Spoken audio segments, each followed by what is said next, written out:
Hello everyone, welcome to another short video. In this video, we are going to look at layer 2 interface type on Palo Alto firewall. And to demonstrate that, I'm going to use this topology. I have two firewall interfaces, ETH 1 by 1 and ETH 1 by 2. These two will be the layer 2 interfaces.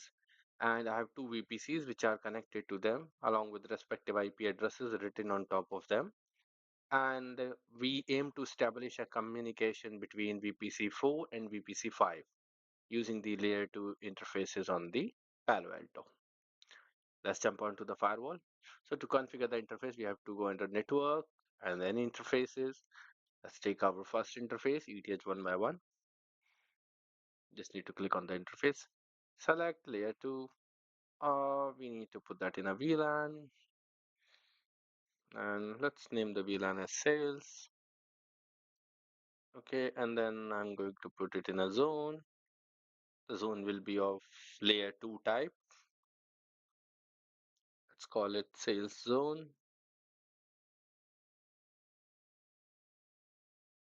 Let's hit OK. Mm. Let's do the same job on ETH 1 by 2.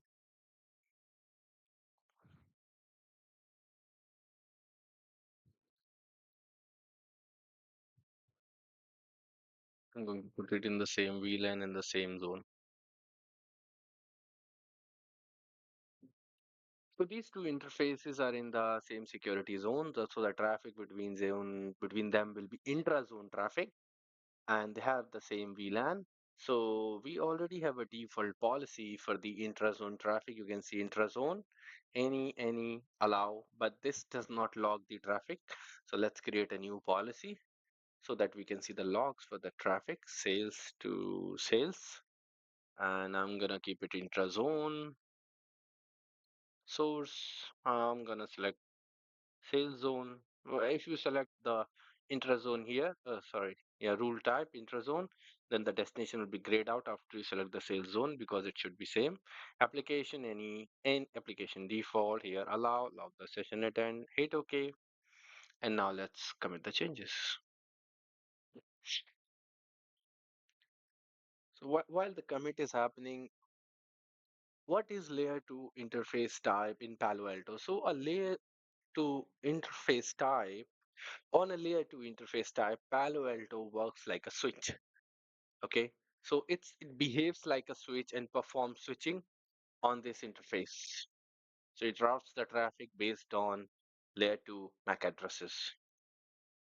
It learns the MAC addresses coming on that port, and it stores them in a table, and then if there is any traffic destined for them, it will route the traffic towards it.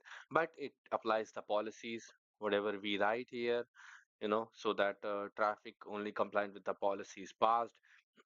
And I have put them in the same VLAN. So in here, if you mentioned, I did not give a number while creating a VLAN. So I did not give a number like we give in switching, like VLAN 1 or VLAN 10, whatever could be the number. So here, VLANs are really the name of names, and the number only comes in picture when you have to, when you have to give it a tag, basically, on which you do on the trunk port. So on trunk ports, you can allow multiple VLANs. In that case, only you need to mention a tag, so the other end knows in which VLAN he needs to put that traffic. So if you really want to go with the tagged based approach here, then what you will do, like I'll show you, click here and sorry, click on this interface like this and add a sub interface here. And then you put a tag number here, and then you also give it a if it's sub interface, give a number, put the tag here. But in that case, these ports should be the trunk ports, so tag should be coming from here, and we do not pass a tag because these are VPCs rarely connected, and they will be just sending the plain traffic without the tag. So I have just mentioned the VLANs on these. Let's see the status of our commit now. So the commit is complete. Now I should be able to ping between VPC4 and VPC5. Let's do it. Ping 10.0.0.11. And here you can see the ping is working. Let's do a trace route. and see how does the trace look like. 10.0.0.11. So you can see it's a direct trace. Now I should see this in my firewall traffic logs. You can see 10.0.0.10. Uh, these logs are pretty old. I'm just gonna refresh the logs I need. Yeah, you can see 10.0.0.10 to 10.0.0.11 ping allowed sales to sales, and yep, the traffic was allowed. I clicked on this here. I want to look at the entire log. You can see port for sales zone, going to sales zone, and that's it. Now let me show you if you change the if you just change the VLAN, but you keep them in the same zone, still it will not work. Let's put ETH1 by 2 in a different VLAN. Okay, I've clicked on ETH1 by 2, and then one second, I'll go to VLAN. Let's create a new VLAN which says no sales. Hit OK, and now let's hit OK, and let's commit the change. In this case, why the communication will not happen, because VLAN and subnet is like one-to-one mapping. When this machine will send a ARP request for its for the other IP addresses MAC address, it will not be passed to this VLAN. It will never be able to find this host and able to communicate with it. Let's see the status of commit. Okay, it's about to complete. Good.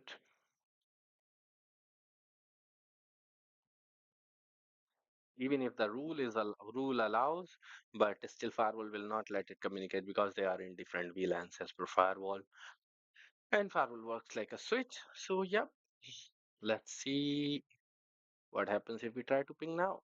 Okay, I already have it open here. Let's try to ping. See, ping does not work. The reason for ping not working is, the host is not reachable.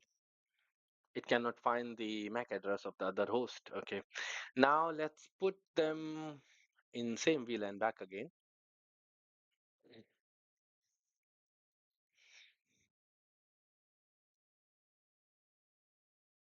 Sales. Okay, now they are in the same VLAN. Now, on switches, we do create VLAN interfaces, as the layer 3 interfaces. And, they are the, virtual interfaces. Basically, you create on Cisco switches with the command interface VLAN something, then you assign IP address to it. Similarly, you can do the same thing in Palo Alto as well, but those interfaces are created under VLAN section. So let's go here and create a VLAN interface in here. We'll see VLAN. Just give it a number. It's just a number, and then put it in the sales VLAN because we want it to communicate on with the hosts on the sales VLAN, which are here. And then virtual router, let's assign it a router. I'm gonna put it in the default virtual router. Security zone, let's put it in the LAN zone. Let's call it, this is my LAN zone. You can see VLAN interface has already been selected as type 3. I'll hit OK here. Yeah, let's create this and give it IP address as well as you do in a Cisco switch. 10.0.0.1/24. Okay, that's it. Static. No other fancy configuration other than that. Yep, you see my VLAN.1 interface has been created. It's in the LAN zone. Now let's do one thing. Let's create a policy for this traffic to go out now. I'll do here. Okay, I do not have a WAN zone yet, but I'll say LAN to WAN, and then let me do the things quickly a bit faster. LAN zone whenever goes to WANs. Okay, sorry, I'm typing it at wrong place. Source address, any destination, add.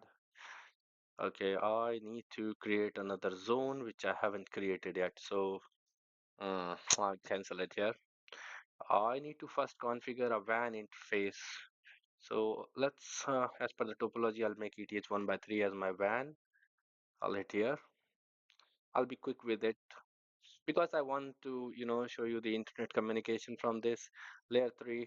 I'll explain the tab later on. And then VR virtual router should be the default router. Security zone, let me create a layer 3 zone quickly here. New zone, WAN zone. Okay, and let me give an IP address as per my topology. I'll give it this IP address because it needs to communicate with the internet. Here, go, perfect. That's it. This has been configured. Now let's create a policy in there and create a new policy.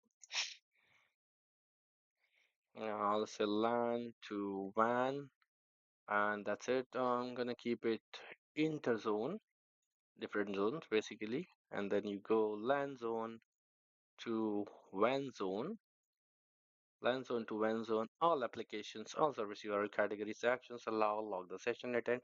But for it to really work, we need to also do NAT. So I'll create a NAT. Just don't be worried. We will talk about security and NAT in some time. So I'll say LAN to WAN. I'll quickly do it. Here I'll the LAN zone. Destination interface will be WAN. Destination zone will be WAN zone. It will go to our CTH3. Translated packet. I want to dynamic IP import. I want to use the interface address here and then ETH1 by 3. And then I'm going to use this IP address here. I'm going to use this IP address here. Then save the configuration and there I'll commit it.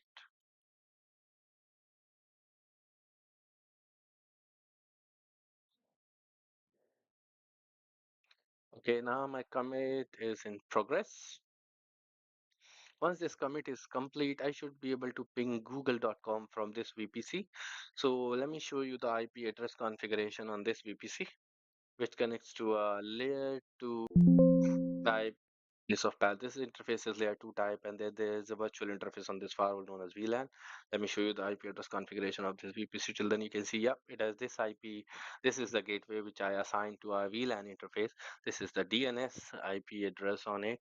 Now let's see the status of our commit here. Okay, the lock is still active. It means my commit hasn't completed. Okay, I think my commit is now done because the lock is released. Yeah, commit is complete. Now let's see if we are able to ping to first 8.8.8. Okay, it is still timing out. Okay, now let's see the log. What does the log say? Sale zone to sale zone. Okay, I'm not seeing a traffic. Let me check the policy here once again. LAN zone to WAN zone destination. Okay, this is the NAT policy. I'm going to check the security policy again. So I'm saying LAN zone to WAN zone, any application, anything, application default allow, and then there is no hits on it. Okay, perfect. Oh, I missed one thing. I know why it's not working. I didn't add the default route for my VR to take that traffic to the internet, so I'll quickly add a static route on it. Just one second. Default. Let me do here quick 00000/0 interface. I'll select the interface ETH1 by 3 IP address. Yeah, next up is IP address 192.168.253.2. That's it. Blah blah blah. Rest other things stay default. I'm hitting OK, and I'm going to quickly commit my configuration because there was no route on the firewall to know, where it should send that traffic. I have done all the configuration now. So I'm just waiting for the commit to finish. As soon as my commit is complete, I should be able to ping 8.8.8 and also ping www.google.com. Let's wait for the commit to complete. It should take some time, probably 30 minutes, 30 seconds or a minute. Yeah, see, 98%. It's going pretty quick this time. Come on, go a bit faster. Yeah, commit is complete now. Let's see if I can ping now. You can see I'm getting a response now. Let's see if I'm able to resolve the DNS or not. So ping www.google.com. Now cannot resolve www. Okay, I gave 4 Ws. Let me move one. Perfect. I'm able to resolve it. Thank you for your time. That's it for this video. We will meet you in another short video soon.